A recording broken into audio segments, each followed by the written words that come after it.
All right, everybody. Bobby Schmidt here. Welcome to the USGBC's EP tour of the Lyric YMCA. Got a few housekeeping items to cover before we begin. Please remain muted and use the chat feature to ask any questions. It should be something, if you don't see it appear on your screen in the bottom toolbar, there should be a chat icon you can activate.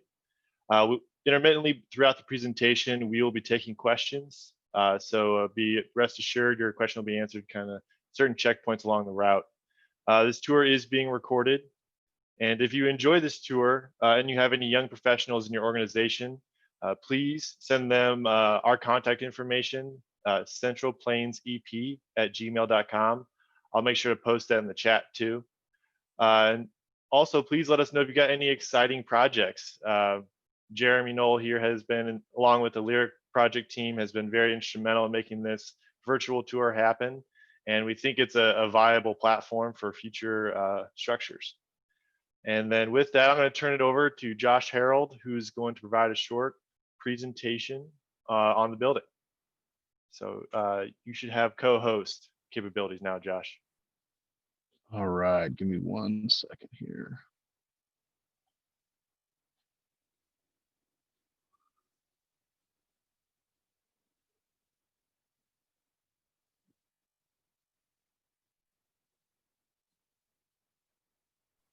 All right, can everybody see my screen and the presentation? Yep.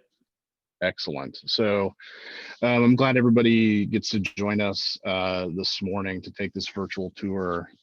This is a really exciting project for Kansas City, for BNIM, for all of our collaborators, for the YMCA and Mark Hewlett and their leadership.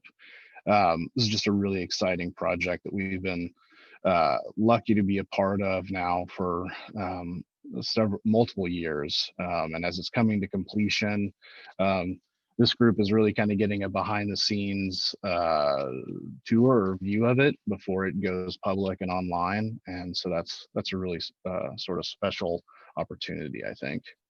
So I'm gonna kind of go through. I'm gonna try to be fairly quick here, but give you all some context to the project and sort of the primary underpinnings and thoughts and process that we went through. So if you're not familiar with the location of the project, so it's in the downtown loop of Kansas City, at the intersection of 11th and Central, at the old historic Lyric Theater, as most of us know it as. So it's represented in the orange circle there in this image. So the history of the building is quite interesting. So in 1926, it was the Ararat Shrine Temple, and that was sort of its initial function. And over the host of its life, it's played host to a number of different program types. So KMBC Radio moved in 1947. The Lyric Opera, as we all know, operated out of the building starting in 1970 until the Kaufman. And then in 1982, KMBC TV was one of the few tenants left in the building. So we've been working to try to help figure out what to do with the Lyric probably since 2008. It was one of the initial thoughts or potential sites for the Kaufman. Obviously that didn't come to fruition, and I'm glad that Kaufman is what it is today in a lot of ways. So but in 2012 we did a study for FAA training facility in the building, and in 2014 we started to do initial studies for the YMCA moving into the Lyric, and you can see some of those first initial thoughts of what that could look like. So in 2014 we kind of tabled the project and were re-engaged in 2015 or 16. I think it was more in this 2016, in which we wrapped up a new fundraising package that went out. And so the project looks different, obviously, than this, what you see, but this was really the impetus or the package that led to what you see today. So in going through all of that process, one thing we learned, I think this is a funny slide, but one thing we really learned is that it's hard to turn a lyric or a theater bowl kind of space uh, into the YMCA. So, using Pavarotti here, it's hard to turn the lyric or Pavarotti into Arnold Schwarzenegger or bodybuilder. I just think it's kind of an amusing analogy for the program change. And so once the fundraising package started to show fruits and become successful, one thing that was sort of requested or challenged at the beginning of the project was how can we make the solution be more historic and be more contextual to the existing Lyric Theater. And so the image you're seeing here is what was initially proposed on the west facade and sort of what you'll see today in the virtual tour. And I think it's really contextually sensitive and appropriate solution for the project. But so this is, when it came back online, this is just a host of solutions that we started to investigate to look for a more historic, more appropriate contextual solution to the project. Through that effort, there was a lot of analysis on the what are the drivers and the thoughts and the proportions and operations that were done to the existing Lyric Theater. And so you see the stone cornice at the top is a really prominent feature, the sort of mid band where you see the columns, and then the sort of lower water table that we've talked about, which has a different sort of stone rustication. And so you get these three sort of distinct bands throughout the project, throughout the existing building. We looked at the existing materials and how can our new solution be cohesive or a new modern sort of interpretation of that. And so the existing beautiful stone and terracotta cornice, and so how is that reinterpreted in different manipulations of precast and stone for our project. We looked a lot at the rhythm, the proportions of openings, the sort of classical orders of the existing building. And so you can see here through this perspective, on the west facade, we actually replicated what was there historically, but we did take privilege in opening up the four large window openings that were there previously. And then the new windows at the lower left-hand corner really are replication of the proportions in that lower sort of water table area. So that's really a rendering of what you'll get the opportunity to see in a virtual tour today. On the other facades, the way we're fenestrating the building are taken directly from the historic Lyric. And so you can see the openings here on the east, representing the colonnade. The fins are even kind of fluted in a similar way as the colonnade. And then you can see that the representation of the cornice from the historic building onto the sort of modern interpretation of that, and the way we've scalloped or again sort of manipulated the precast cornice, and then the lower water table. So maintaining those proportions across our solution was really important. You can see that then here how it wraps around to the north, again the cornice, the water table, and then the punched openings aligning with the main openings on the west facade. And I think it was really important that you see the reveal sort of between the historic facade and the north facade. It's really kind of, I think that's an important move to sort of disengage those two pieces and show more clearly what is new and what is historic. So I have to, this project is a number or a cast of characters have participated in this project and making it successful. So you see headshots of sort of the full BNIM team, but it's also a number of collaborators. So Henderson did mechanical and fire protection, Telfair and Brown civil, Land 3 was landscape, Antella was electrical and plumbing, Larkin Aquatics did the pool spaces, SEA was structural, and obviously J.E. Dunn was construction.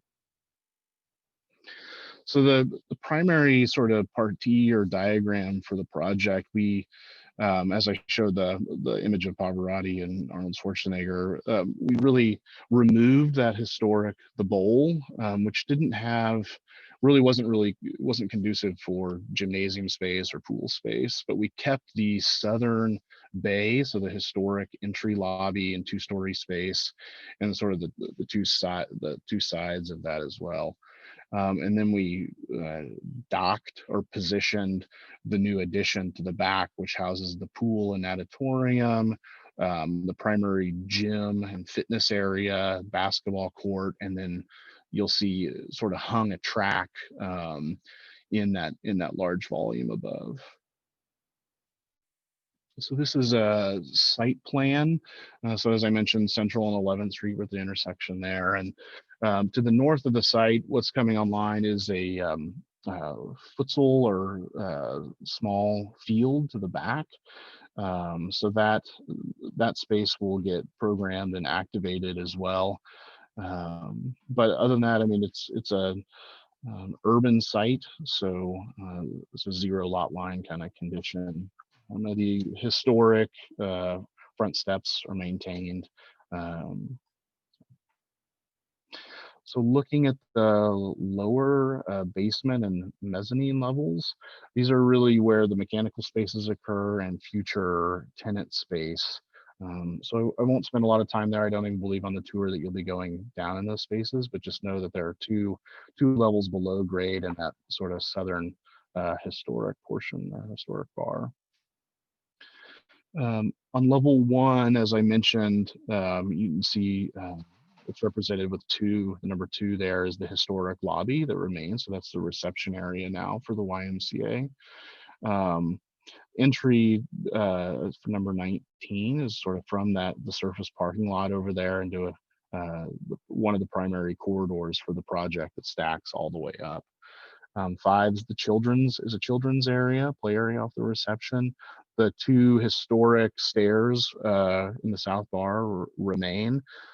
6 is a tenant space, coffee shop, hopefully, and you can see the natatorium, so the pools exist on this lower level with the locker rooms to service those.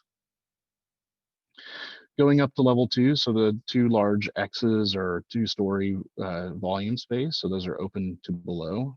And on level 2, it's primarily fitness classrooms, so that's what's the number 4 on the left side of the page, and then a little bit of general office space for the Y staff is on the lower right hand side, represented by number 3. So on the 3rd floor here, this is the primary sort of fitness level. So cardio, weight training, spin class, free weights are all populated on this level, and they really rotate around the basketball court, which is represented by the number 7. And so that's sort of a wood box, which you'll see setting inside this greater volume. Above that, on the 4th floor, the track is, as I mentioned previously, looking at the diagram, is suspended in this space and rotates sort of similar to the fitness areas below, rotates around the basketball, the plywood box. So you get to run around the volume, kind of pierce through the basketball space and get sort of glimpses across. Also in the southern portion of the building here, so this is where all the community functions are. So there's a teaching and community kitchen, represented number 5, and then the number 4s are there are 3 miscellaneous or community gathering spaces. The main central one can be divided into 2 spaces or be 1 large space. And number 2 is as an open seating area. We hope for students, adults, just people to come up and do homework as maybe your parents are in a meeting, or just a place to kind of get away, a little bit of a respite, I guess, from some of the other spaces. So I'm gonna go through the renderings, but you guys are gonna get a virtual tour, which is really exciting. So I'll just kind of fly through these really quickly. This is the southeast corner of the site, so you can see the new addition on the right-hand side. This is that southwest corner, so it's very much the historical context.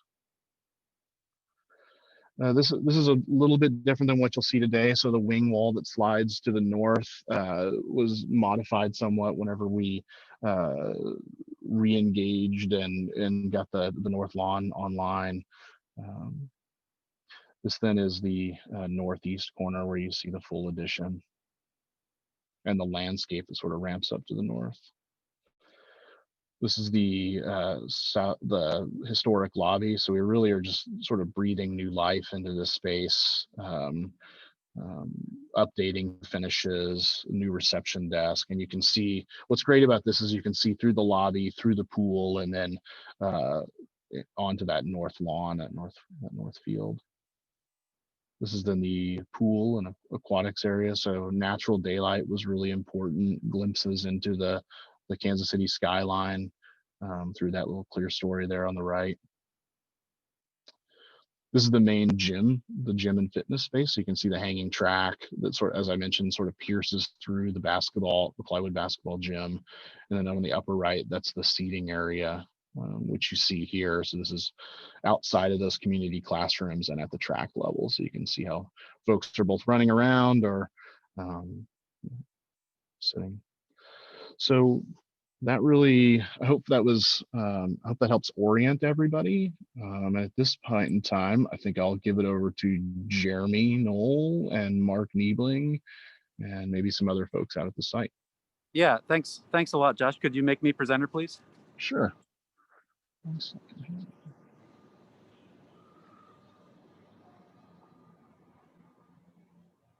And let me know when you can see my video. Bobby, is that something that you need to do, or? I see your video, Jeremy. Okay. You're front and center. And just so everyone knows, you can pin his screen too if you use the three dot icon on the tile on his gallery view. Take it away, Jeremy. Okay, great. Thanks a lot, Josh and Bobby. So I'm going to go from my left to right and have everybody introduce themselves here. Nice and loud. Hi, I'm Mark Niebling, project architect, project manager with BNIM. I've been working on this project since, well, I guess a couple of years now. Great, thank you. I'm John Pummel with Henderson Engineers. I'm the mechanical engineer, fire protection engineer on the project. Great, thank you. Hello, Gary Lynn. I'm the Senior Vice President of Operations for the YMCA. Good to be with you today. Hello, good afternoon. I'm Alan Schroyer with J.E. Dunn. I'm the project engineer for building. Great, thanks guys. So we're going to get started here and start walking. Maybe Mark, you want to tell us a little bit about the design from this perspective and some of the things that we're seeing? Sure. So the existing Lyric Theater building extended from, you see the south edge of the historic building. It extended formally all the way up to this white gymnasium that you see here. I don't know how much background information Josh shared. There was a proposal that happened to this building back in 2014. So a lot of the historic inventory inside the building had already started demolition, and then the building sat mothballed for a while. So I think we looked at different options to fit a YMCA into it, and none of them were as cost effective as keeping the portion of the building that was useful and getting rid of the portion that wasn't. The black wall there that you see is the cutoff line between the historic building and the new structure. Essentially everything south of that is mostly circulation space within the existing building. And then there's a circulation corridor on the north side of that wall. And then the new structure that you see here. In the historic building, everything north of that black wall was either up a set of steps or down a set of steps, which presented a problem just functionally and from an ADA and elevator perspective, getting access through the building. So that's how that came to be. To the north here, you see there's going to be a small futsal field in the property between what is the Crossroads School and the YMCA. So there'll be an activity space, and then, within the full functioning YMCA, all of those amenities as well. Cool. Let's go ahead and take a walk up to the corner here. And if you guys have any thoughts or comments as we go along about exterior work, ADA access, any highlights that you want to share, please just speak up.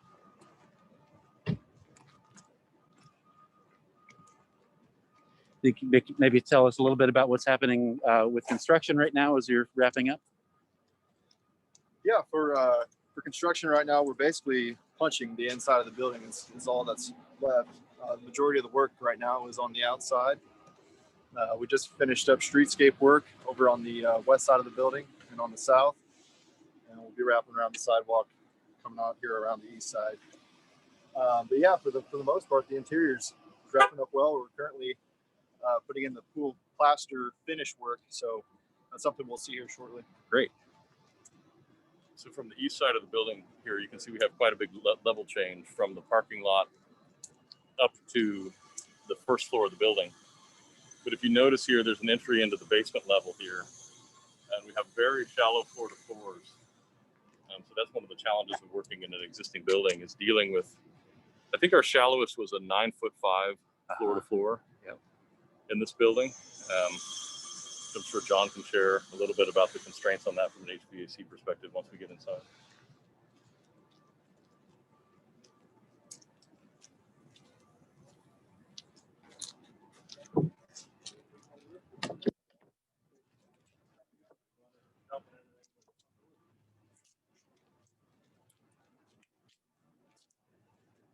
Just for orientation, we are at 11th and Central right here down in downtown Kansas City, Missouri.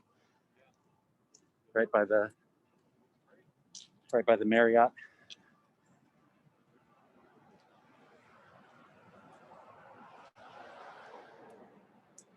So this will be a new primary entrance right here, right? Yep, that's correct. We closed off with an all glass system going in there here next week. For a little vestibule. Yep. Cool.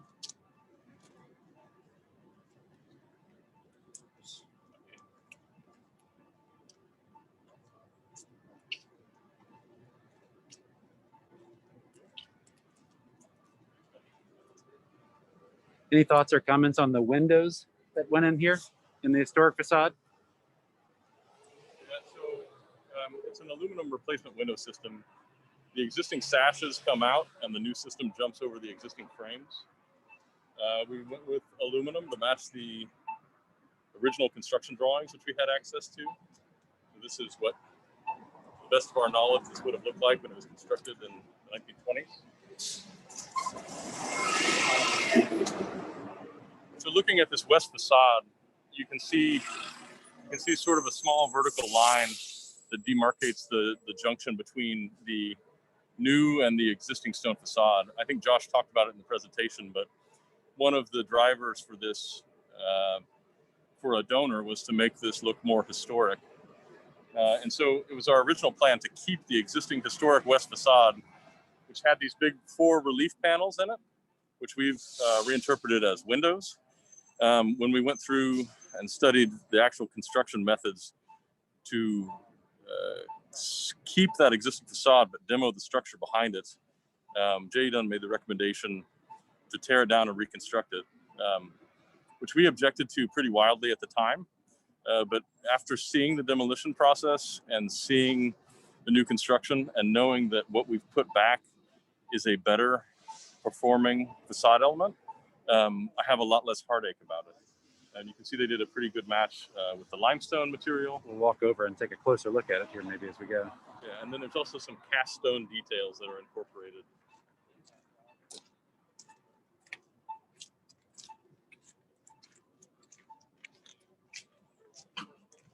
So we'll see if you can spot as I walk down here where it becomes new.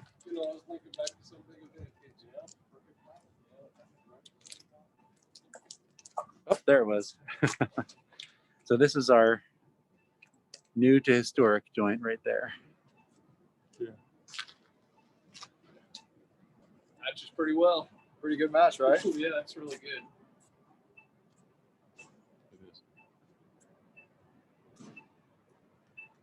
So we can point out in the streetscape here, these are the streetscape tree wells that are going in. These are per downtown streetscape master plan recommendations. So the tree well itself has soil in it, and then it has root expansion soil all around it as well. The trees are irrigated and drained and taken care of in the best way possible to ensure survivability in a harsh downtown environment. So what's on the other side of the glass as we go up the building here? So on the lowest level that we're looking for, there's a corridor outside the locker room. And then on top of that, the sort of the upper panel here is a large group fitness space. So think aerobics and that type of thing. And then the main windows up above are an opening into the 3rd floor and 4th floor kind of open fitness space. That's where the gymnasium is. That's where a lot of the cardio equipment is. And then you see the track on the 4th floor sort of running by those windows up above. Great.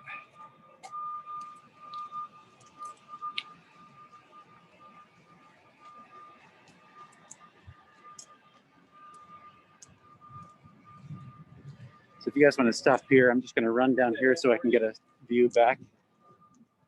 So I'm just briefly going to walk down so we can get a kind of a wider shot of this facade. And then we'll continue on. Right next door is the Crossroads Charter Schools downtown Central Street location. So here you can see the north face of the building and the joint at the glass right there that Josh was talking about. And that kind of dirt area I was just looking in on will be the new soccer field.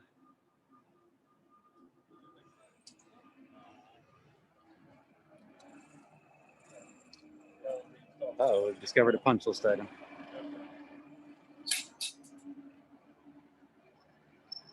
Sorry, we're getting distracted. So the area that you see here, this will be a zone of decomposed granite. And then there will be 3 large trees here. So we envision that kind of with cafe tables, people sitting outside, watching people play soccer or watching people do yoga on the lawn. Okay.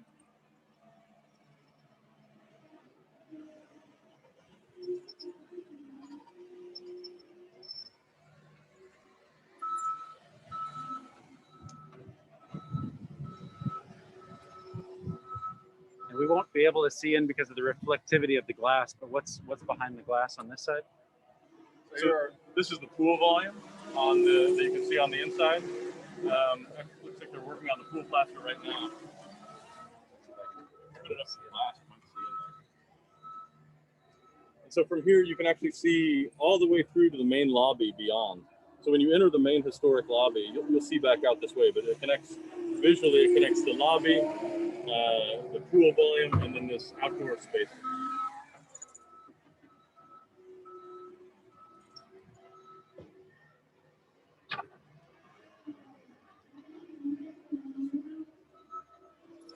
Exterior wall assembly is a precast insulated sandwich panel. It's 4 inches of concrete, 4 inches of insulation, 4 more inches of concrete. It's R22 value. And that's continuous since it's sandwiched, right? Or It close to it. It is continuous because it's sandwiched. It thins out to about 1 inch where it ties into the window system. But otherwise, that is continuous insulation. Window systems, we are double pane, not triple on this project.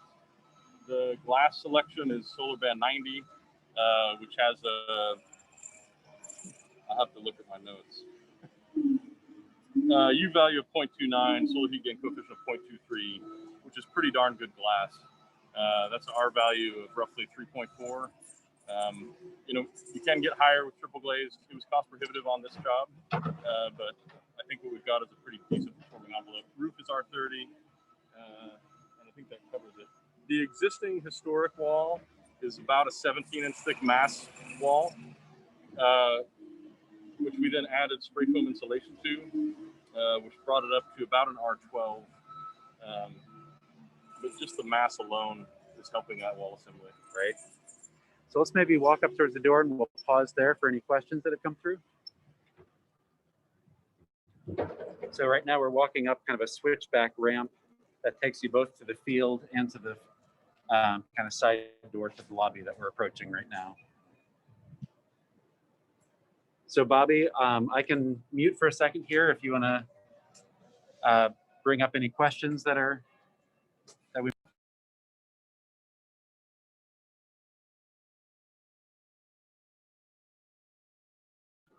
Bobby, you might be muted.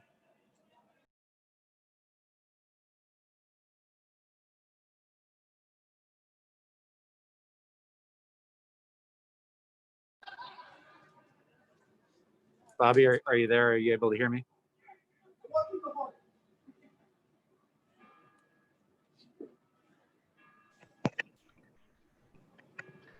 Jeremy, I think he's on mute. He might have stepped away. Sorry about that. I think I am having some technical problems on my end. Can everybody hear me okay? Yeah, we can hear you fine, Marta. I have a headset that sometimes just doesn't want to have a microphone. So some questions. We didn't have any in the chat so far, but I have a couple questions from myself. What were some specific challenges to this site? You know, working downtown, are there any, you know, specific downtown challenges with construction? I don't know if you could hear that, but any particular challenges with the site working downtown for construction? Yeah, we were fortunate to have this large parking space for a lot of our staging and bring materials in and out. I would say the biggest challenge was the school being located just to the north. So obviously constructing the demolition of the old building, making sure that the school and kids over there were safe. You know, but for the most part, it's been a really, really easy job for a downtown project. So, Yeah, the laydown yard here is luxurious for a downtown project. Yeah, true. But yeah, as you mentioned, I forgot the demolition was sort of risky because that was about 5 stories up in the air above what was a school full of children. Occupied during yeah. demo. So, but fairly serendipitously, the demolition schedule aligned with holiday break over December of that year. So while the school building was unoccupied, they were able to do most of the mass demolition up against that building and get 20 feet back from it so that then they could continue working without endangering the occupants. All right, and we have a question from the chat. Did you explore rainwater capture with this project? The question is, did we explore rainwater capture with this project?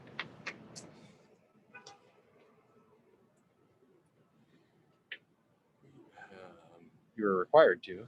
Yeah. Part of it. Yeah.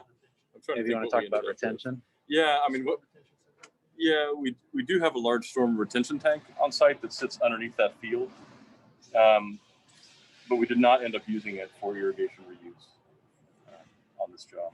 Do you know about how large that tank system is in terms of gallons or cubic feet? Not off the top of my head. Big. It meets big. it's very large. So the city requirement, I think it's either 1 inch or 2 inches of rainfall over the entire property area. Must get captured and detained, and then it drains through an orifice that's maybe 1/4 inch or 1 inch, so it doesn't overwhelm the combined sewer system that's here. Yeah. Okay. Marta, any other questions before we move on? I do have one more question, and this is one of my own questions. When you were demolishing the building, was there any kind of demolished material that got reused, or were there any special considerations with the demolition? So the question was about demolition reuse. Was there any material from demolition that was reused, or any other special consideration? I'll answer a little bit. Portions of the existing limestone facade were reused and salvaged for patching on the existing structure. Otherwise, most demolition material was hauled. I do know that, I think it's incentivized just with the cost of scrap, but every piece of metal off this job got taken to metal recycling. Otherwise, the construction waste was diverted to landfill. correct. Yeah, we investigated. So after demolition, we demoed actually 2 stories under, so basically 2 basement levels.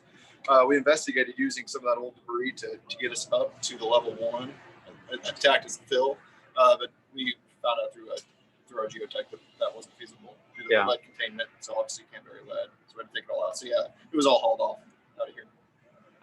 So just another tidbit about this historic site is that there used to be other buildings here. Correct. And so when they built the Lyric, they actually made the foundations and the air tunnels that went underneath the main lobby.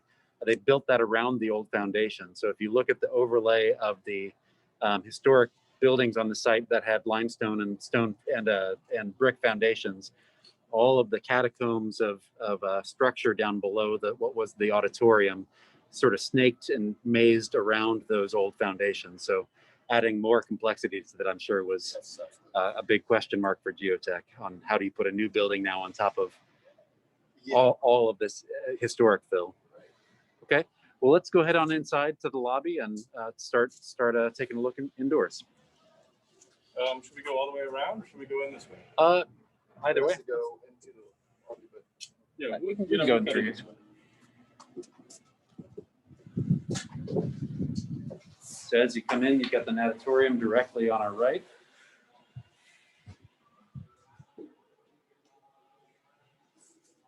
So this 10-foot circulation corridor is common all the way up and down the building. There's an organizing element. When you come off the stairs, every floor you land at this corridor, so you know where you are in the building. There's a glass wall in front of us that you may or may not be able to see yet. That receives some graphic film. Essentially, they want everyone that comes into the center to be diverted to the welcome center, which is sort of the reception desk you see here. So people from this east entry come in and are greeted at the welcome center. And then right in front of us are the main entry doors on the south. So those will, that's how everyone will enter the facility and check in at the desk.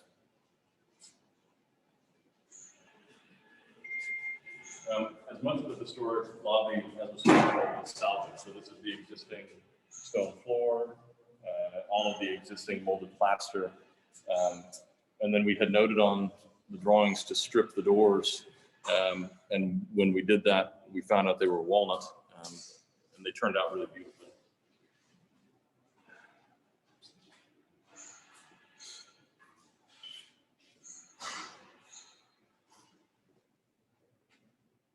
Lighting in a space like this is a little bit challenging because you have a historic plaster ceiling that we didn't have access to up above. So you can't really come in and add general illumination downlights. So fixture selection was pretty important to find something that was both decorative and matched the volume of the space, and something that also had enough general illumination to meet those demands.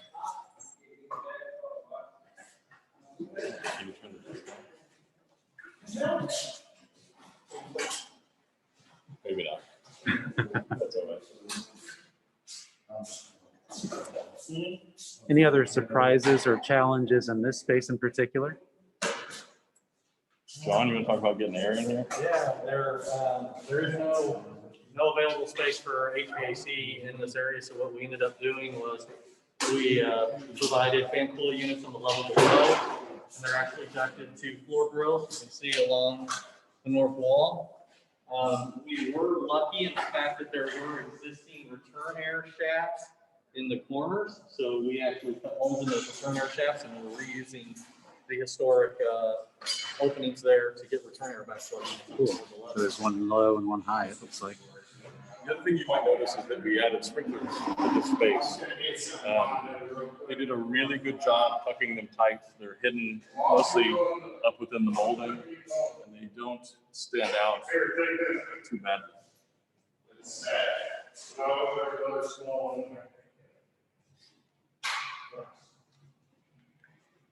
So I know, having been a patron of the opera when the opera was in this space, that there was a big ticket booth right in this space, and then on the other side was their concession stand with that wall blocked in. So both sides of this space have been completely opened back up to the stairwells on either end. Any other changes that came with those adjustments? Yeah, so the stairwells were completely open. The stairwells were completely open all the way up and down the structure. So from a code perspective, we had to enclose at a minimum one of them, which we chose the east one here because it didn't have the elevator in it. So you can see there's a bulkhead being framed out there that has an overhead coiling shutter that closes in case of fire. And then you'll see fire doors all the way up and down. So there's a shutter on level 1 and a shutter on level 2 that will close off. that stair and provide safe exit from levels above. Cool. Maybe on to the Natatorium? Sure. Going to go through the locker room? Yeah, let's go through that sequence. Sorry. Yeah, we're going to bang into some glass going that way. So Gary, in terms of, I remember in terms of having the Natatorium here, there were some real specific reasons the YMCA wanted it like right as you came in. Can you talk a little bit about that? You know, one of the things is when somebody walks into the Y, we want to give them that great first impression. And so when somebody walks in to this facility, they're going to see a historic lobby, you know, with lots of rich history, and they're going to be able to see just a beautiful pool right at the surface level. So imagine a family of 4 walking in and they got their 2 kids. Their kids' eyes are going to go right there, right? So how are you going to say no to them being able to be in there? So it's just important to create that great first impression when they're walking into a Y. So there's 2 pools in the facility. One is a 4-lane lap pool, and the other is we're calling Warm water activity. Warm water activity pool.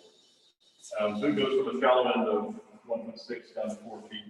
So that will be able to host Water exercise, swim lessons, just simple open swim, all those type of things. Whereas the lap swimmers, the more competitive swimmers, or even more aggressive water exercise will take place in the lap.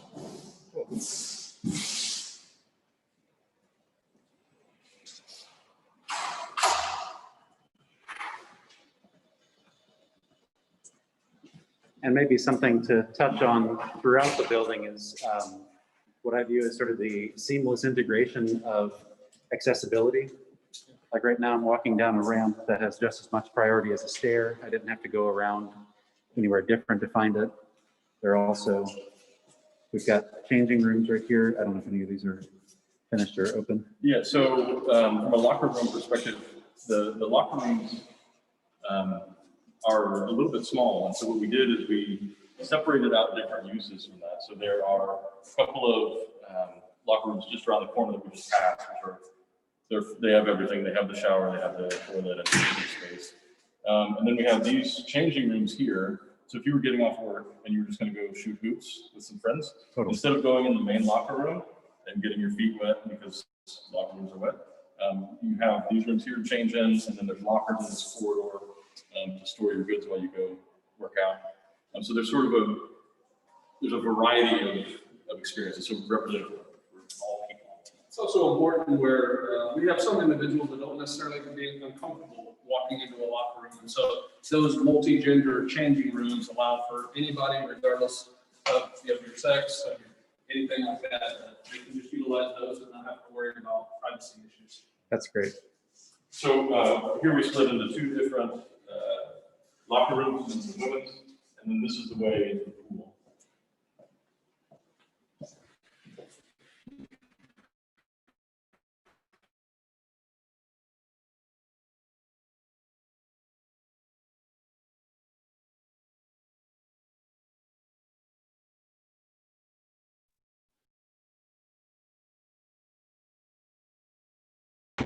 Hey, Jeremy, you might be a little bit lagged in that restroom. There we go. It's gonna be loud in here. Okay, good.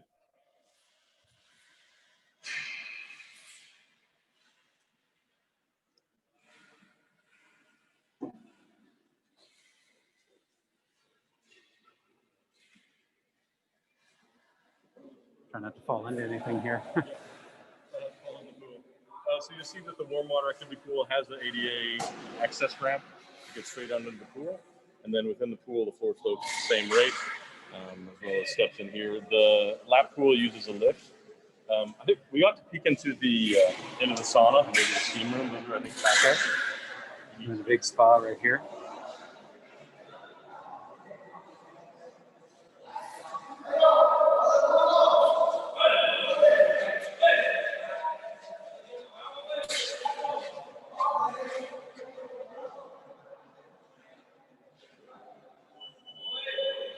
I wish this was smell-o-vision because the cedar smells wonderful.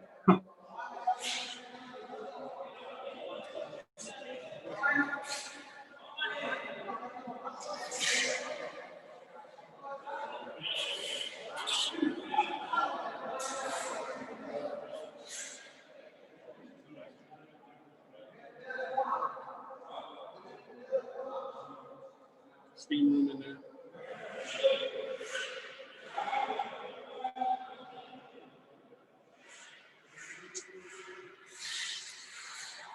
Let's sneak out through the aquatics office. Okay.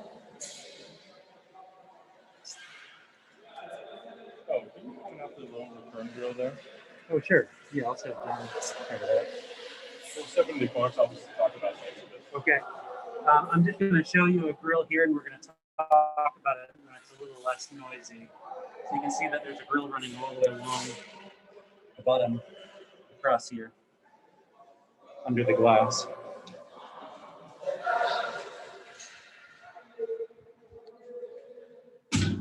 Yeah, so I think he showed you the low return. We actually have a return duct that runs basically underneath the floor. So we just walk along and then we tie into multiple return openings along the perimeter.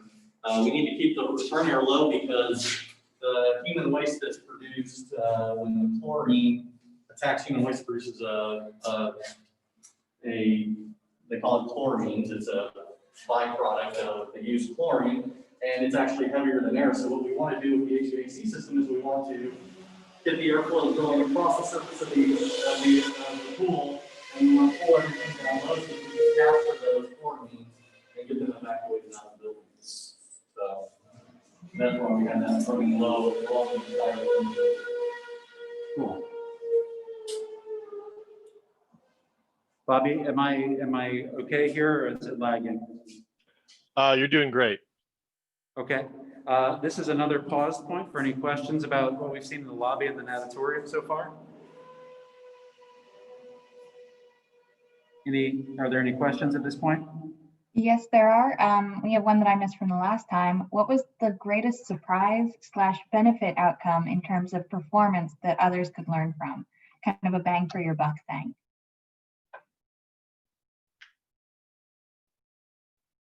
So the question was about what was the biggest surprise or revelation in terms of performance opportunities to improve performance in the building. Well, from an HVAC standpoint, we were extremely limited in our options due to the floor heights. So we didn't have a lot of potential options for system types. We basically had to utilize a VRF system in order, because there was just not enough room to run ductwork, large duct banks throughout the building. We did take advantage of that. We added a dedicated outside air unit. It's 100% outside air unit. It pulls all the exhaust for the building outside of the natatorium, which is a separate entity. And we have an energy recovery unit in there, so we're reclaiming all the energy from that exhaust and then distributing that conditioned outside air to all of our VRF systems. I mean, I think from an architectural and an envelope perspective, I think we find this a lot as a firm, but using an insulated precast panel gives you a pretty darn good wall assembly at a good value. It gives you a durable exterior material for a downtown environment. It gives you a durable interior material, which is something that's necessary in YMCA. That was maybe a big win on the exterior envelope perspective. Great. And then from a lighting perspective, the product is all LED, which everything is basically headed there or there already. But the fixtures that we use throughout some of these spaces are fairly low cost downlight retrofits. I'll see if I can point some out when we're through another space.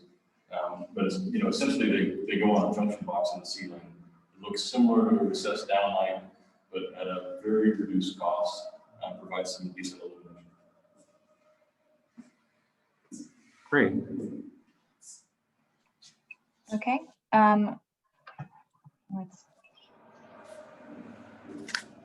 Okay, and were there any problems with having a large pool area in a historic building with respect to vapor barriers or humidity and temperature control? So it's, Go ahead, start again. I had it muted. It's extremely isolated from the rest of the building. You notice that when we walked through the locker rooms, we moved through what was essentially a vestibule to that volume. Those doors are closed and latched and intended to be such. I think, John, will it be negative? Yeah, it's about 1,500 CFM negative, so about 10% negative, and so we'll be drawing air from the rest of the building into the natatorium at all times. Can help with that. We were lucky that the natatorium is actually in the new portion of the building and not the existing, so it is new construction. So that's it. And then from a construction standpoint, again, the merits of precast concrete. The structure over the pool is largely a precast hollow core plank system, which does a good job acting almost as a vapor barrier inherently. It's coated with a high performance coating that is vapor impermeable. So the space is pretty locked down from a vapor perspective. Now, I would say from a construction standpoint, that was the biggest challenge of this space, was all the coordination involved with ensuring all the fasteners and these lights were all properly sealed, ductwork's all properly sealed, fire sprinkler. A lot of coordination was involved with that process to make sure none of the air leaves this space. That's right. Henderson came up with a custom detail using a boot that's sealed around the sprinkler fixture. Had to be installed on the sprinkler head before the drip went up on the ceiling. Wow. And so the sprinkler heads are also, everything is very sealed. The penetrations proved as a challenge, but they've done a good job of getting it sealed up tight. Great. Marta, any last questions before we move on to the next spaces? I'm not seeing any more coming in through the chat. Okay, we'll go ahead and move on up to the third floor here. Is the west stair blocked off still, or should we go? Okay, let's go to the east stair then. You want to go through here, the lights on this? Sure. Oh, cool. The lights are now. Oh, cool. Nice.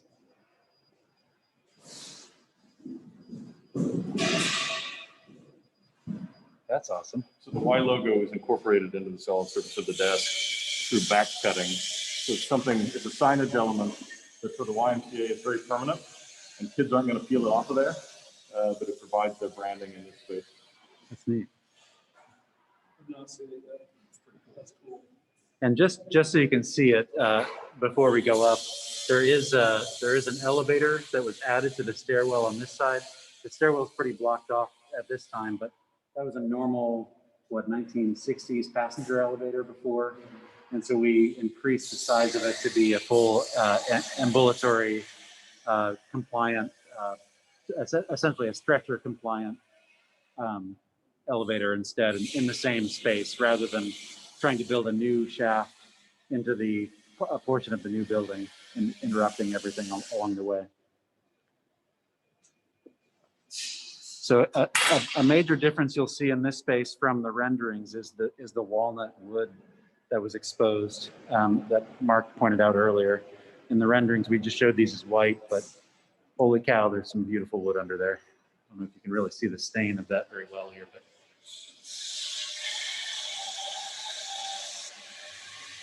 just really, really gorgeous.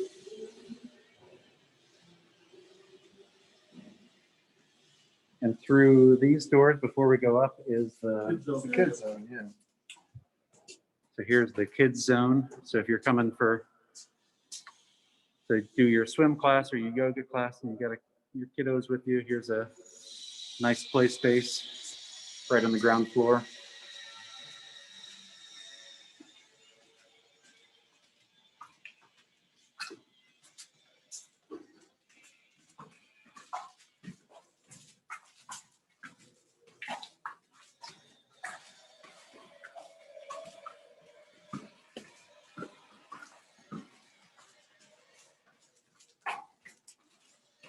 In the historic building, this stair didn't initially connect all the way up to level 4.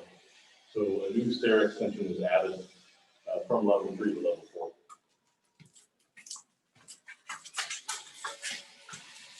Well, now these existing railings were stripped. So remained as existing, and they turned out really nice. We're working on it right now, putting the coating on, but it's a cool storage features project. And what is the ground surface we're working on? This is a mid-level landing between 2 and 3. Stevenson terrazzo. Okay. Yeah, so it's existing cementitious terrazzo, which is it's all protected at the moment. Once they strip the protection, the company's gonna come back and sort of touch it up a little bit. Right, cool. And so this then, as Mark was saying, is the intersection between the top of the stair and the new construction stair that you can see on the right, going up so we can get exiting from the top level and access.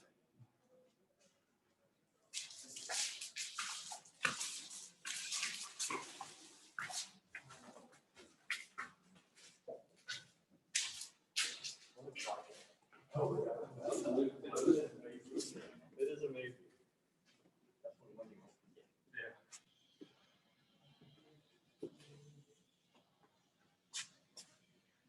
So where are we now? Anybody want to? So we're on Talk about what we're seeing? the level 3 fitness floor.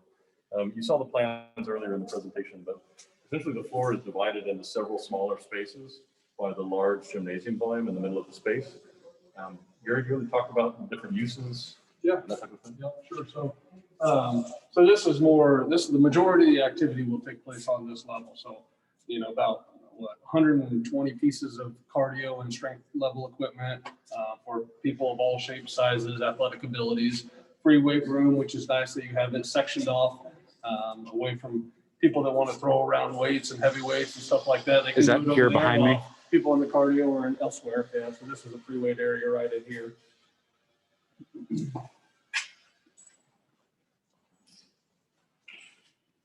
So in here, obviously, you have to have a durable floor for weights to drop and those type of things. But it's important to have separate different sections. So regardless of what you're doing, you feel comfortable, you feel like you're around another group of individuals that are doing the same thing. We're not on top of each other. So when they designed it, it was done right to be able to separate free weights, to be able to separate group training type of aspect that you'll see right around there. Plethora of cardio machines, and then all fully functional area as well that is wide open, so you don't have to come in and look for something where it's at. You'll be able to come up to this floor and you can just openly see it. Okay. And obviously the gymnasium's on this floor as well. And Mark, is this the original column here? Yeah. Or one of the original steel columns? You can see the rivets. Bottom 2 levels of the existing structure were concrete, and then it stepped up to steel.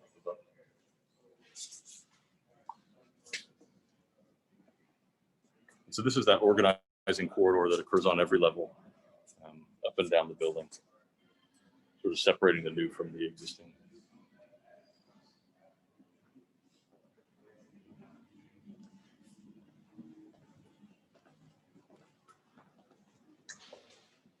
We'll talk about the wood. Yeah, you can go in.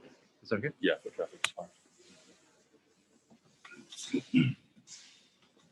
So the gymnasium enclosure is 13-ply Baltic birch plywood to a metal stud backup structure. And then we've incorporated a handful of elements into the thickness of that wall. When we get back to the outside, you'll notice there are wellness stations that are carved out of that thickness. That's a place for your spray bottle and your cloths to wipe down your equipment after you're done, and those types of things. I think there's probably 2 on the west, 2 on the east, and 2 or 3 on the north. On the south side here, we've incorporated a bench for seating for people to spectate on what's going on the court. On the opposite side of this, you can see that there were a set of low lockers out there, sort of sticking with that theme of meeting people where they need it, right? Lockers throughout the facility, and that sort of variety of uses. And then you can see over here, we've got one of the storage room doors open. So there's a couple of storage rooms that are tucked in here. So that's where you'll have ball storage. That's where you'll store your volleyball standards.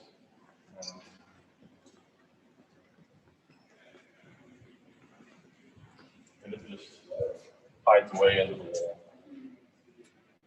It's still waiting on its flush hardware, but it's work in progress. There's a magnet to open it and keep it hidden. So that's pretty much it for this space.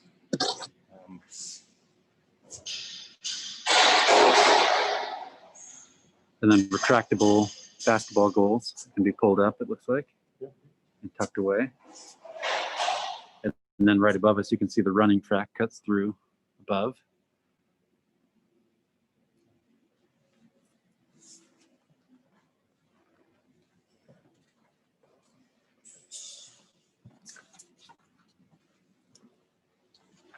lockers that we were talking about. Oh, yeah. Existing here. You can imagine this is where there might be postings on the wall above the lockers talking about when the game is, those types of things. Classes and whatnot. Yeah, and then, go ahead. This space in here? Sure. So this space in here is, will be, it's called a performance studio. There's lots of different functions, and it's definitely one area to think about group training. If you're participating in Orange Theory or stuff like that. So be a lot of different type of equipment in here, different stations, high technology of TV screens up on the wall that can read your workouts or your heart rate, so you can compete against your other colleagues while you're doing it, as well as it's wide open to members. So when a training is not going on, members feel comfortable because they don't have to walk through a door or gate or anything else. They can feel comfortable coming in here and also utilizing the equipment. So. I love those lights. Mark, do you want to maybe talk about the ceilings a little bit here, some of the plaster? Yeah, so this is some of the last, other than the lobby, this is some of the last remaining historic character that this south part of the building had. Everything else was pretty well gutted or had been renovated on top of multiple times, and there was nothing salvageable. So this piece of ceiling was restored, and we're very happy with how it turned out. How was it restored? What was the process like? So there was sort of typical plaster patching where there were holes in flat portions. And then some of these rosettes that you're focusing on now had to get fully replaced. So early on, this ceiling had a drop ceiling in here, so you can imagine all the metal going straight up to the structure above. So that was pulled out. So there were several small holes, chips in the architectural. Do you remember the name of the artist, the plaster? Yeah, Jennifer Walker was hired on this. She did an excellent job. She did the level 1 lobby that we saw as well as this ceiling in here. She took latex molds off of existing rosettes, created new castings, and patched it all, put it back together. Really did an incredible job. I know at least one of the considerations here was about lead and asbestos. Was this an area that had lead paint in it? Do you recall? I don't believe the ceiling had lead paint on it. Yeah, Okay. It didn't test. correct. Yeah, so there was a whole abatement process that was part of this as well. That's hired separately through the owner. New Horizons did all the abatement work on the project. And that varied depending on the substrate and what the remediation strategy was. So I know there was some asbestos removal. You know what that looks like. It's all bagged and removed. There were some locations of lead paint where it had to be removed. Like on that stair railing, the only way to remove that was to sandblast it. So that's what was performed there. There's other places, I think on some of the historic window frames, there was some lead paint that got encapsulated, and then the new aluminum frame jumped over that so that there was no exposure and no chance for friable material. Yeah, definitely part of the project. Okay. We're running a little bit ahead of schedule, so if there are any questions, we'll be happy to take them. I'm going to do kind of a walk around this level so we can see, kind of get a better picture overall of what it's like. But Marta or others, if there are questions along the way, just. So one thing that I was kind of wondering about after hearing about the ceiling and how it was repaired and renovated, were there any other special considerations to historic finishes during demolition? Were there any other considerations for historic feature protection or restoration during any part of the project? Maybe mention the 3D scan. Yeah, that's true. Jeremy remembered this. There was a company that came through and did a 3D scan of this space prior to demolition. So there is a LiDAR scan of the building that exists. Of the historic building and all the. Yeah, and all of the ornaments that were left at that time. Some demolition had already occurred in the building prior to that occurrence, but there is a LiDAR scan record of the existing building. I know that there were attempts to salvage some of the plaster pieces that were remaining on the ceiling in the historic auditorium, and they did not end up getting salvaged purely from a cost perspective. You know, going in the middle of demolition, setting up a lift, cutting and removing, it wasn't a priority for the owner, and so that didn't take place. I know the plaster itself was pretty crumbly. There wasn't. It was. It would have been a yeah. I mean, it was incredibly difficult It was process. plaster that was meant to be viewed from 3 stories down below. So I Right. think had we pulled it down and looked at it up close, it might not have had the same impact. Can you remind me what this room right here is? I kind of forgot that we had a little room. A spin studio. Okay, so we've got a little spin studio here at the other end. And it has a door that closes because they tend to be loud. Yeah, But it will be loud. the booming, the thumping music, and Yeah, we're gonna the, be doing some high technology in there, but the bikes are actually hooked up to a TV monitor on the wall, so they regulate how fast it goes, how many RPM you're driving, all this. It'll be a cool place.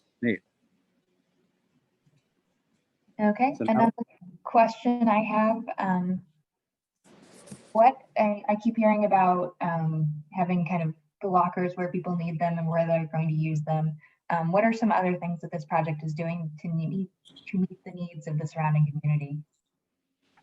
what are some things that the project is doing in addition to things like spreading lockers through the building to meet the needs of the surrounding community? Good question. So one of the things is it's important for us to meet with the downtown community to identify what the needs are. Obviously, going in, we have some assumptions on, there might be gaps in this service or hunger programs. We have the school right across the street, so we've already met with them and what are their needs. We actually already have a great partnership with the school that they are going to implement. They're a private charter school. They're going to implement a swim team, and then they'll use our pool in order for their swim team to practice. Their gymnasium is going to be able to, we're going to be able to use it after hours. They can use our teaching kitchen up above that you'll see in a little bit. Their students can come over and utilize that. And so there's some of those things. We've met with corporate partners around what are some of the needs of the community. We have Marriott right beside us. And so we've already met with Marriott. We had a grant to actually survey service workers. And so we met with a lot of service workers, and it sort of taught us things that you don't necessarily have to think about when you're working a suburban life, right? So making sure that we have classes and programs that are scheduled around a bus route. That's not something that we have to worry about in Olathe or Parkville or something like that. Well, bus routes are big here, and so we don't want a bus route to stop at 12:05, and we've started a class at 12 o'clock. So we've met with a lot of the groups to be able to do that. And we'll continue even once we open. There'll be some other programs that exist here 5 years after we open because we've identified a need that we didn't know about when we went in. Great. I think otherwise, a lot of the spaces in the building are dedicated. When we get up to the 4th floor, I think those are flexible use spaces that I think could handle any sort of activity.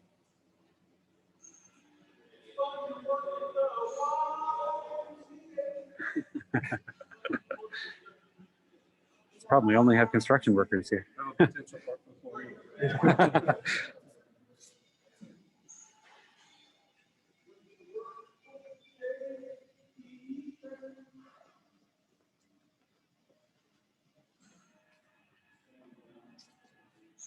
Big fans for air movement up there. Yeah, they had those fans running the other day, and they are incredibly effective. Oh, good. I mean, you can feel it feels really great. Yeah, so they're working on the controls for them right now. But they're very effective. So I'm also noticing that we've got outlets all over the floor here.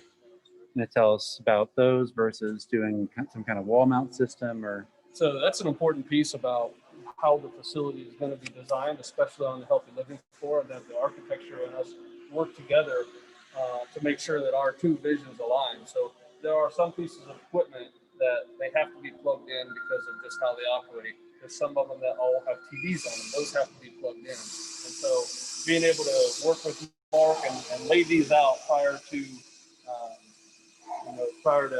starting to build and everything like that was just an important piece to have as many outlets as possible so the outlets don't force the layout of the facility, but we can lay out the facility with what's best for our members, what's most accommodating. And so we even did the same thing. You'll see it on here where the cardio equipment is, but we also have it laid out there where a line of selectorized equipment will go. They've they produce some selectorized equipment that now you can make adaptable to your phone. And so I can push a button and my workout comes up on my phone. So I know what my weight is, what my seat setting is, how many reps I'm supposed to do, but it also takes power to be able to do that. And so we've laid that out. So we have that option if we so choose. Awesome.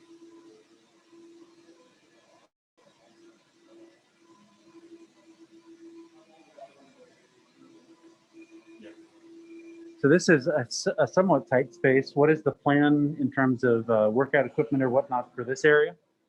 So this area here you're going through, so on your left will be a line of 16 pieces of selectorized equipment that'll basically be back to back and then gaps in between them. That way you can get a wheelchair or a walker or something like that. And then this space will just be left open. And so if everybody works together, they all start on the same piece and they all move down the same row. Oh, interesting. And hitting different body parts. Yeah. Cool. And then just to show it, here's a nice overhead view of the neighboring school and the new field starting to come together down below. Looks like they're starting to pour some concrete into that pad we were looking at earlier. I have to run, I'm sorry. Thank you. You want to say goodbye? Yeah, goodbye. Thank you for letting us spend the time with you today. And hopefully once we get open, we're welcome to have any of you come through here and take it even closer look or maybe even become part of the Y. So that's right. Thanks, Gary. Yep. See you later. All right, so continuing on through this area. Got some mirrors across this surface. More fans on this end. Go ahead, Mark. So we're on the east elevation of the building. You remember seeing the fins from the outside. This is the backside of them on the inside. So those provide a certain amount of solar shading. In fact, you're seeing no light coming in on the floor at the moment. But the fins are doing double duty for us. Normal curtain wall spans vertically from floor to floor, which in this case is 23, 25 feet. So these precast fins are actually the structural system for this glass. The glass system actually spans horizontally. So with a really shallow curtain wall system, so this is using less material here. We're using a 4-inch or 6-inch curtain wall system instead of the 12-inch that would be full of steel that was required, and relying on that precast to support that glass and the wind load associated with it. What kind of coordination was needed with the precaster for all of these details and parts and pieces to make sure we could do it? Quite a lot. So we worked with them during the design phase just to make sure that what we were drawing was feasible. And then throughout the shop drawing phase, we were relaying wind load information and embed location and marking all that up so that these systems tied together. A big critical piece of this was we did an in-place mock-up that helped tremendously with coordination involved from a construction standpoint. Yeah, that's right. So there was an in-place mock-up for the new construction techniques on the project, and there was another in-place mock-up for the existing techniques on the project, which we used to do stone matching with the existing. So we actually built a 12-foot section of wall that represented the historic wall, and then we had existing pieces of stone relayed in it, and then new pieces of stone laid in it next to it to make sure that we were getting the match that was desired in that way. And then on the new construction mock-up, that's where a lot of the performance problems or issues were discovered and resolved prior to getting into the actual fabrication of the structure. So the way that the air barrier tied into the window system, the way that it terminated to the precast, and the way that all those joints interfaced was sort of discovered before doing the actual work. That's great. All right, we're going to start walking towards the stairs. Marta, any other questions for us?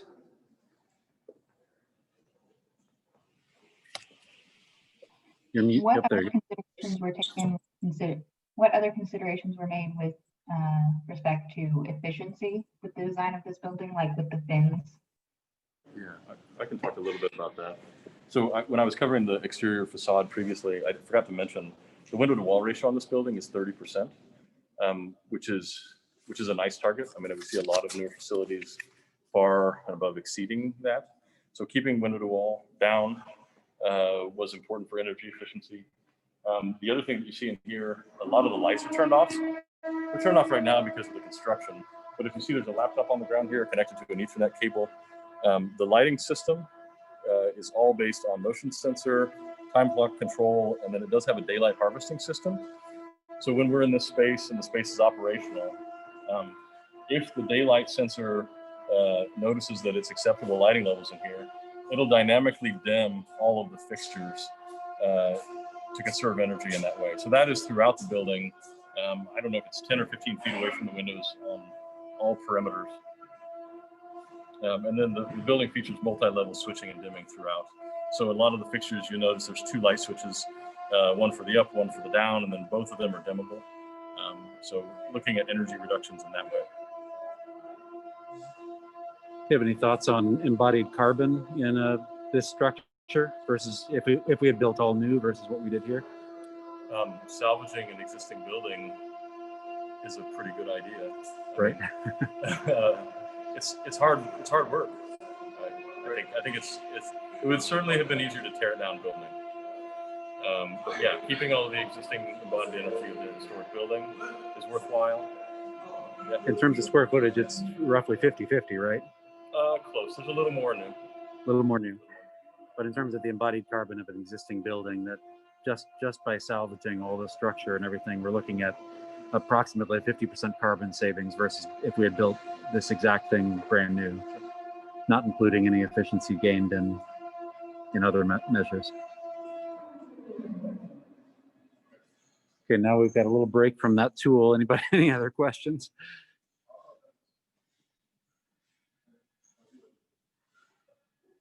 Marta, you're muted. There you go. Not at the moment, but I will be monitoring the chat. So please feel free to add any questions that you have to the chat. Okay, we're going to go ahead and start walking up to the 4th and final floor here.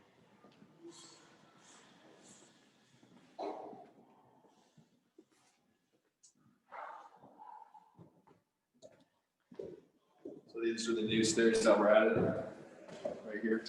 We're walking on. You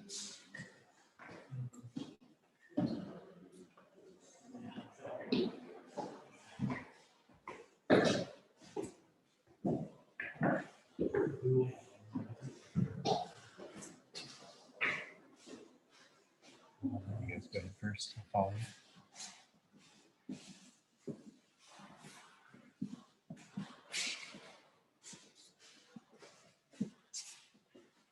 So we talked about flexible community space previously. That is essentially what this floor is dedicated to. You spin around and look at the room behind you. There's 4 sort of community meeting rooms up here. This is in the southeast corner. This one has sort of a sink and a buffet, so you can imagine someone using this space to either host a meal or any number of events. How would like when you say community rooms, I guess Gary left, but do we have a clear idea of how people sign up or what community I don't think that means? they've completely worked through that yet, but I could see this being host to community neighborhood meetings, because the YMCA sees benefit to that from both aspects, right? It's a way to show people their facility and seek membership, but it's also a way for them to support the community and those endeavors. So it's. And I know our USGBC board is already talking about, well, maybe we could just meet here. I think it's a possibility. Oh, I'm sorry. We have a question that I just saw pop up in the chat about what are all these switches on the wall from Jay Guerin, electrical engineer. It's the lighting control. They got a dimming functionality on them. Can't really tell on your video there, but yeah. This room is split into 2 zones. It's intended for a projection screen, so you'll have the ability to turn that zone on.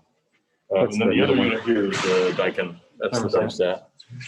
So that's most likely a dummy thermostat that has the controls on it. No, that actually, well, it's a sensor, and then the controls are in the actual control panel. That it actually sends the signal back to the control panel, which controls the equipment. And that main control panel is on level 2, which we skipped over. It's in the office there. Okay. And just to point it out, here is another instance of one of these historic structural steel columns with the rivets in it and everything. And I just really personally appreciate this detail at the top of cutting in and cutting around. that piece rather than covering it up with drywall and, you know, kind of ignoring what it is. Exposing it in the space, I think, keeps you connected to what the place was.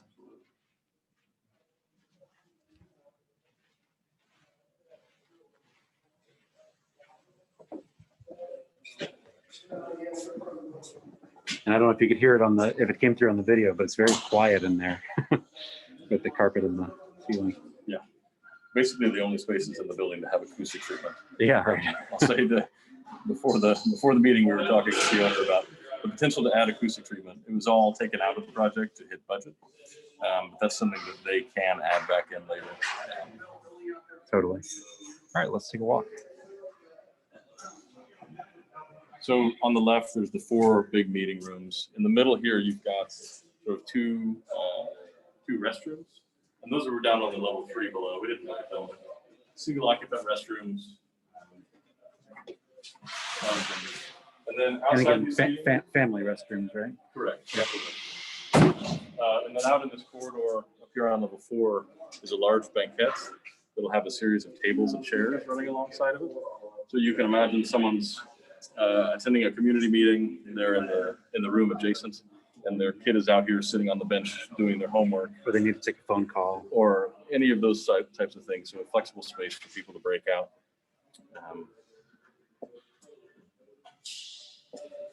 Let's go ahead and take another look at these meeting rooms as well, if we can.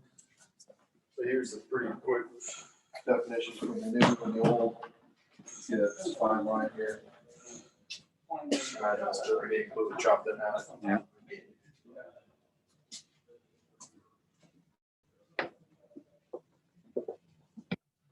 And interestingly, that corridor that we have common on every level actually lines up with the original corridor of the Lyric as a separation to the seating bowl of the building. So even though it's new construction, it's sort of also an echo of the historic use of the building.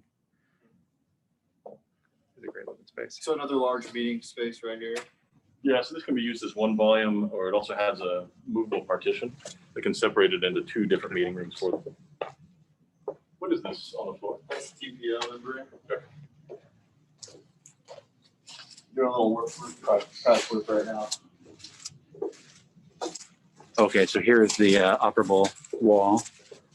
Is that whiteboard on both sides? Yeah. Cool. Love a good whiteboard. And then a large storage room for tables and chairs and a roof access ladder. Oh, there's roof access ladder through here.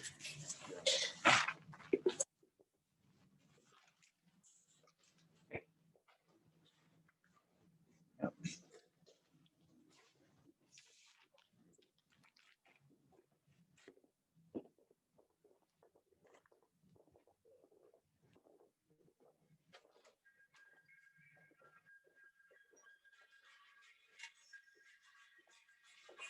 I know there's a lot of things that Dad really had to hear about.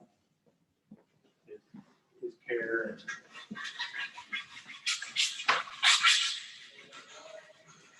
Do a lap on here. I think it's 15 laps per mile with a pretty generous radius on the corners because you're going to be making a lot of corners. Gotta be. Yeah, and I know the size of the ring was something that came up a number of times on sort of what the minimum radius should be, or the path around it. I'm just going to do a few views around so you can kind of get a sense of the space.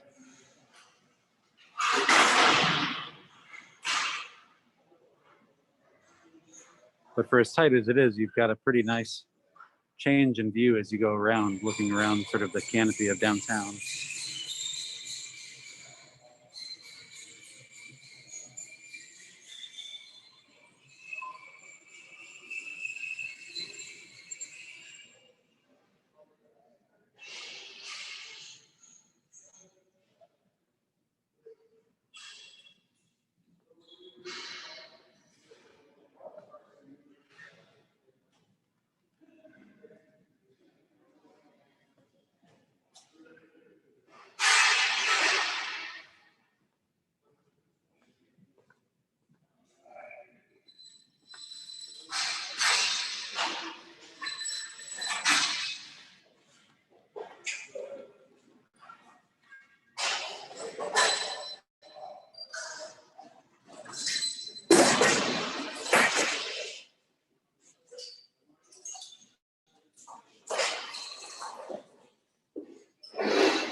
Sorry for the loud sounds around me.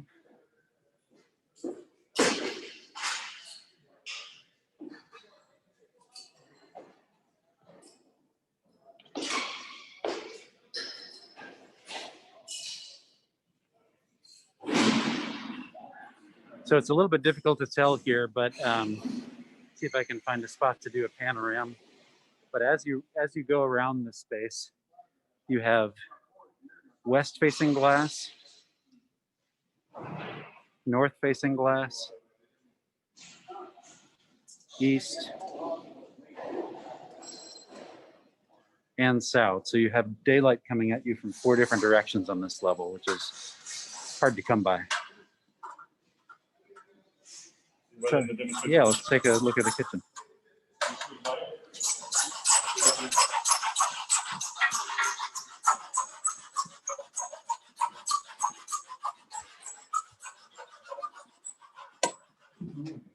Something going on Hey, boy.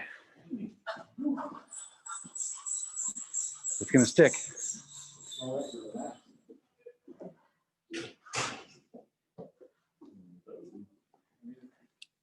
So this is a commercial grade demonstration kitchen for the YMCA, so where they can prepare and serve meals. So I think they're talking about having healthy living cooking classes. So cooking the fresh food. The commercial nature of it makes these kitchens a little more complicated. It does have a hood. It does have a fire suppression system. You know, these have interesting challenges. You got to have a grease trap on your sinks. So hiding in the cabinets here is a giant, not giant, but grease trap device. So there's a handful of those sorts of things that need to be met for this type of space that are a little unique. And as Gary said, having the school be able to come here for some of their culinary classes and do projects. Yeah. It's pretty exciting for them, I know. Yeah.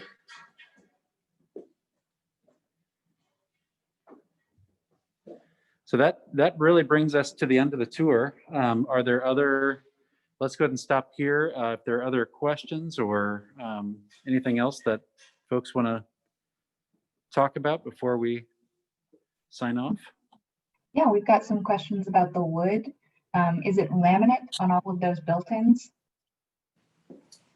So yes and no. Some of it is the 13 ply birch plywood, but the doors themselves, the doors are an MDF core with a banding that matches that laminate. The reason is they can't rely on that plywood to hold its dimensional stability in an unrestrained manner like this. So this is a veneer with a edge band. Everything else is true full plywood. Okay. And then in general through the building, is all of the wood solid or is it mostly veneers? And is there any reclaimed wood within the structure? So wood within the building is fairly limited. The historic walnut doors that we saw down in the lobby, and then the wood enclosure around the gymnasium on level 3, and then some of this casework that you've seen both in the kitchen here and miscellaneously in the other rooms, meeting rooms up here. It's all that same material. Windowsills, I think we looked at wood, but we ended up using a solid surface material for long-term durability. I think we had some wood in the locker rooms previously that we sort of made a last-minute decision with the owner to eliminate that wood for them as a maintenance concern within that humid environment, switching that to a solid surface material as well. And the sauna, of course. Yeah, the sauna. Okay. And then did BNIM handle the historic preservation requirements in-house or was it another consultant who handled that? So we worked with a consultant from a historic preservation perspective. BNIM performed all of the restoration documentation for the existing limestone facades and all of that work. It is not a designated historic property. We are in a historic district. This 11th Street corridor is a National Historic District. We did work with a consultant on that to a certain degree, but there was no There was no SHPO submission. There was none of that other work involved with it. And mostly it was due to so much of the historic fabric being already gone by the time the project began. We did, I should say that we did meet with the Historic Kansas City Foundation several times before the design really came out of concept, to make sure that like the big moves with the west wall and so forth were going to fit what they hoped to see here, as well as the neighborhood association, to have very similar conversations. The concerns in both cases were pretty similar. And then what was the sequencing for construction of installing the suspended track? Go for the track. Yeah, so what we had to do there was we placed the level 3 hollow core. That's the Natatorium ceiling. So we set that in place. And after the hollow core was in place, we staged the large portions of this track structure up on that hollow core. And then we set the joists. And then we craned in, brought it down to pick this track members between the joists, and then hoisted them into place that way. The challenge of that, to get that track level, was we had to consult with the joist manufacturer on the how much deflection we would get from the weight of the concrete on the track. So we actually set the track high in points or corners, so that way it would its final resting location would end up being flat, obviously. So it turned out really well. We were happy with it. So It's Okay. complicated because it's hanging from roof trusses. Yeah. They come So- out with the so- camber and we're not preloaded, so exactly. I think Yeah. they had to. There's a lot of coordination involved with, like I said, with the joist manufacturer to get the connecting points at the correct spot. So that way, I mean, we had to find out how much that the joists were going to drop down after the weight of the concrete was added. So Yeah, I remember coming into the space, I think it was in December we were here. And at that point, it was just basically the steel pieces hanging up off of the ceiling with no track in sight yet.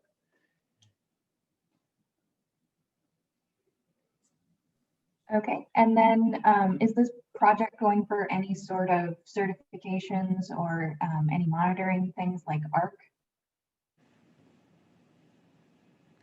Maybe to hold the camera and point at you. I'll actually take that one. I'll do a selfie view. There we go. So yes, that is a conversation that we're having with the owner now about ARC. They did not choose to pursue LEED when we were bringing it up during concept. I think they were largely talked out of it, but I think ARC is actually an excellent fit for this property, since we'd be able to track just the basics of the building performance, air quality, and things that they are going to care about regardless. So that is still a conversation that we're working on with them before we turn the building over. But the owner was, I don't know that they were interested in seeking LEED certification or the cost associated with it on this project. And I think that's for the YMCA.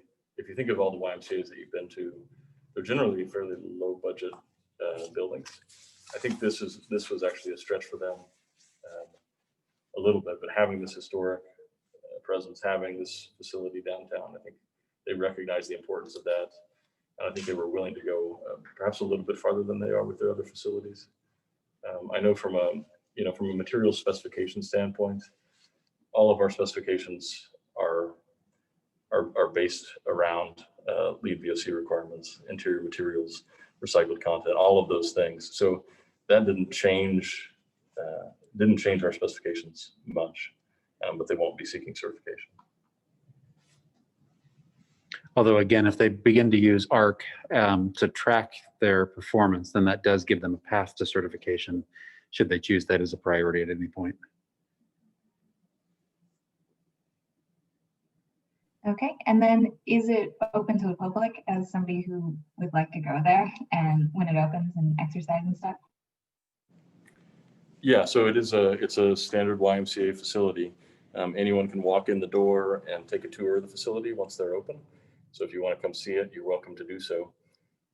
Substantial completion for the facility is scheduled for October 31st, with a month of owner move-in for equipment, fitness equipment, furniture, those types of things.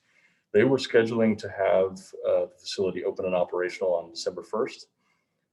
Because of the situation with COVID-19 and the population downtown and willingness of people to come work out in a group setting in a facility like this, they are debating on that opening date and when their final opening date will happen based on those realities.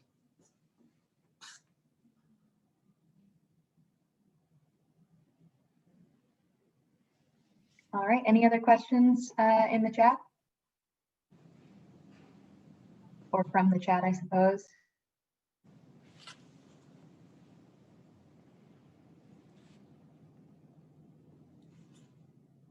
All right, I think that's it then. Thank you all for coming, and thank you to our guides for taking us on this wonderful tour. Thank you. Thanks, everybody. Thanks, everybody. Thank you. Have a great afternoon.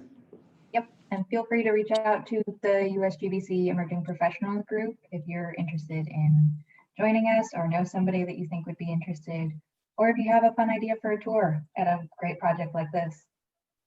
And as Bobby mentioned, the recording of this tour will be made available probably later this afternoon. Thanks again. Bye. Well done. Thank you.